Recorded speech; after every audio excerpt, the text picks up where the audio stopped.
We're going to go into the area of spiritual, divine faith, faith in divine providence, that good will out, that God is final justice and truth and knowledge and awareness and perfection. And in and of that, every human being in the world knows who they're going to be, what they're going to attempt in this life. This particular lifetime is one of a series for all of us, whether we're illumined spiritually or sociopath or anything else. This world system is an infinitesimal nightmare in hell. And saying that, jumping right to the point with divine providence, with faith, when you have faith in that, there's no difficulty, there's no problem, and the trajectory that you are on as a spiritual presence is really quite delicious. You're not worried about anyone when you have true faith. True faith is an experience of a spiritual presence that fills all space, every moment of your existence. Even when you're going through great travail, you're aware of God with you. So I've had visions of different things I do in my life, whether it's 1968 and then 1992 it came out, and then 2018, different things happened that I saw then, or places that I visited when I first came to California. And the person on the other side of the fence, the dark side, has little visions of this or that, or they know they're going to be this type person and maybe run such and such type of an organization or a firm or whatever, or not. And they just know the nastiness within them is what they really affirm with all of their being.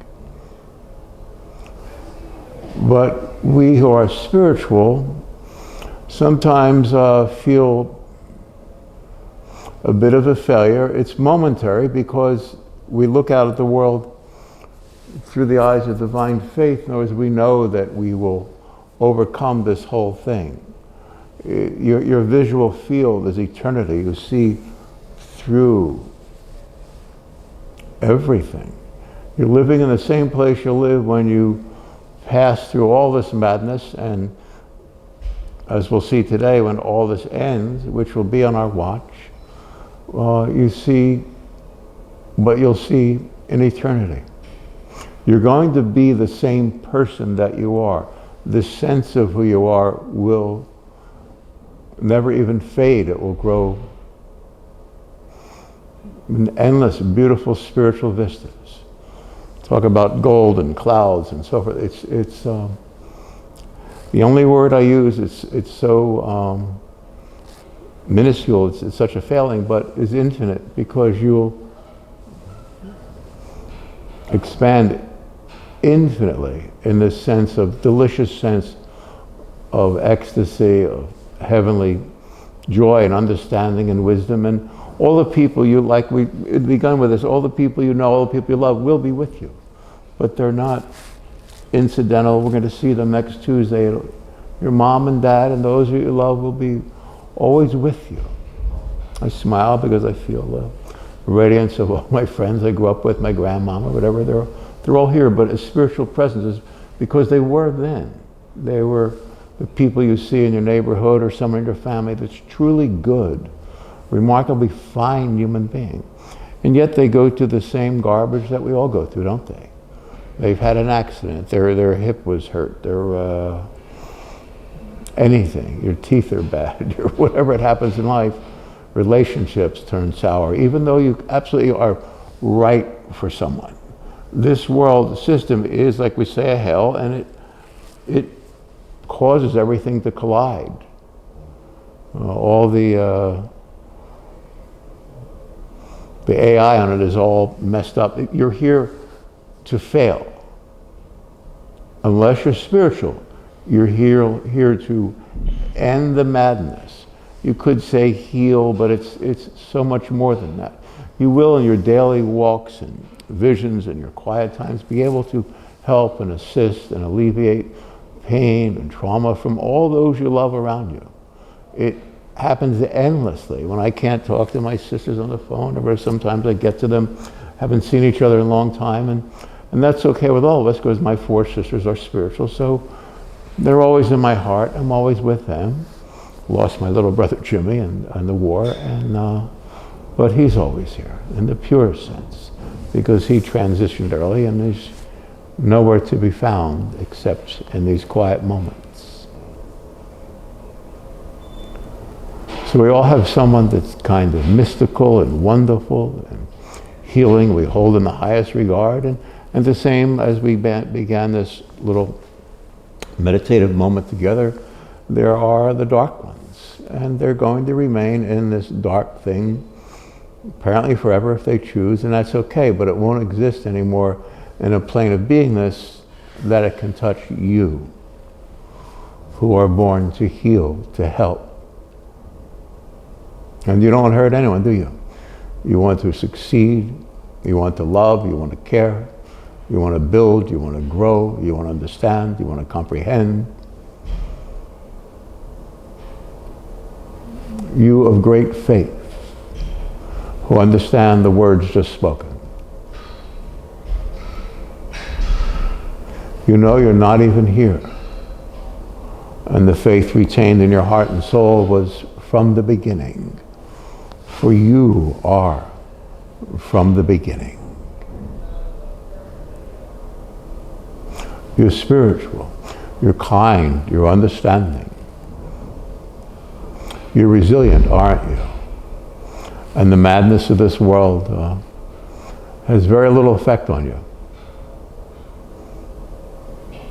You could say you want to go out tonight and have dinner with a friend or after work, and at the same time you sit down at home after work or walk out in the garden and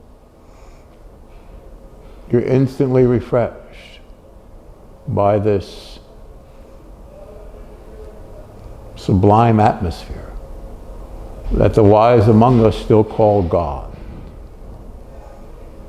An endless purity, a happiness, a delight, a warmth, something we cherish. And yet there are no thoughts about it, there's no substance of it, it just is. Because you just are. You're wise, you're contrite, you're sincere, and yet not about anything. It's just an isness about you. You're as sound as heaven itself.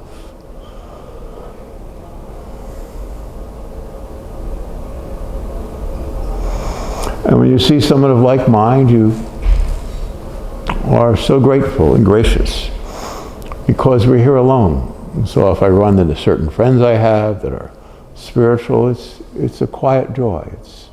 And it reminds both of us in a very clear way of how lost everything in the world that appears to be truly is. It is a hell. And we're all on a trajectory. If we're spiritual, we know at this point in our life, in our little series of lives, we know this is it. It's over. You can have all the fun you want, dark ones in the world. It doesn't really matter to us. It does not compare to the faith that we share with God, because the faith is God's faith in us, our faith in God. There is a spiritual expression of the universe that occurs in this world that isn't a world, that doesn't occur, that just is. That's always you. There's happiness, there's sweetness, there's sublimity. It's just remarkable, isn't it, to be you. They are lost. And you're here to gather up those that we care for and love, and end it. There is no world, no time, no pain, no fear, no trauma, no illness, no need or want, only this quiet. And the moment we regain full faith in that, as we had in the beginning, then this will be the end, the last time. It's something that occurs in consciousness. There's no one to fight, nowhere to go, nothing to do. Just quietly.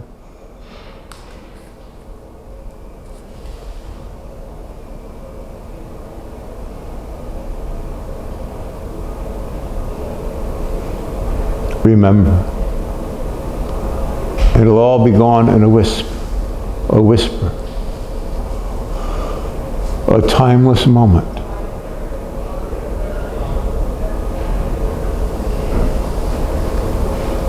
So don't worry about this or that, or what'll happen when you're older or younger or get hurt, or he loves me, she loves me, up, down, in, out. The family members who have physical problems at this point, it'll all be over in a moment. It's all a mistaken consciousness. To even question it, why this, or to question why God, that proves you're not spiritual. We're just here. It just is, for a moment in time.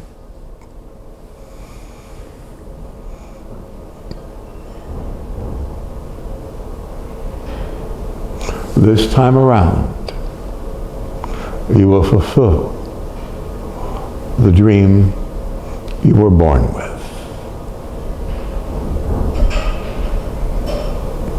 In the purity of your mother's eyes, in your first giggle, you knew there'd be time no more, that the mystery of God would be finished. And that's what this is about. There's nothing to compare with this faith, which is an experience, a joy, a simplicity, a kindness, and it's a presence.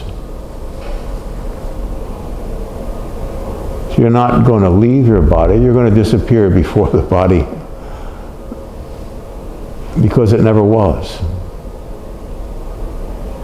That's what meditation, prayer, reflection are about. Contemplation.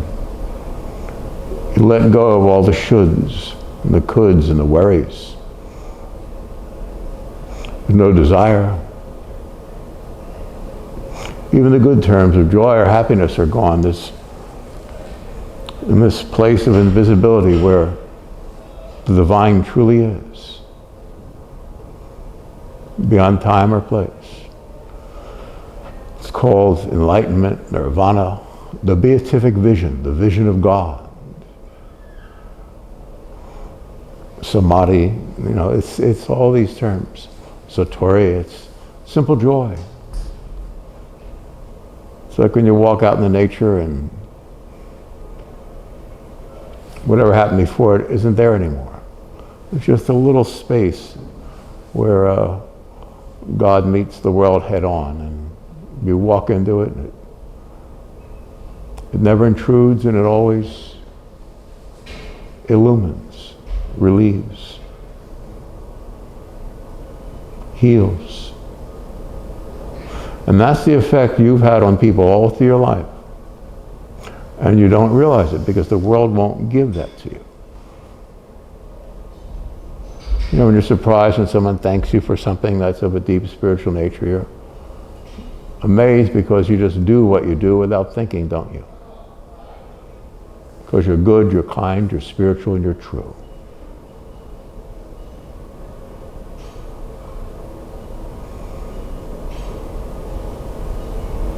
You can't explain this to anyone, can you?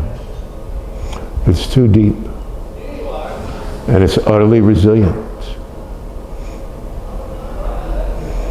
And more than all of that, it's you.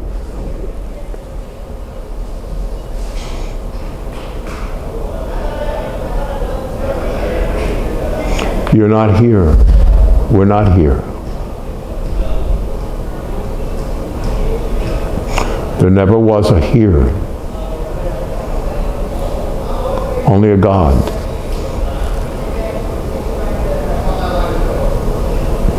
And that's all there ever be. Thank you for listening. Thank you, Mr. Skoltner.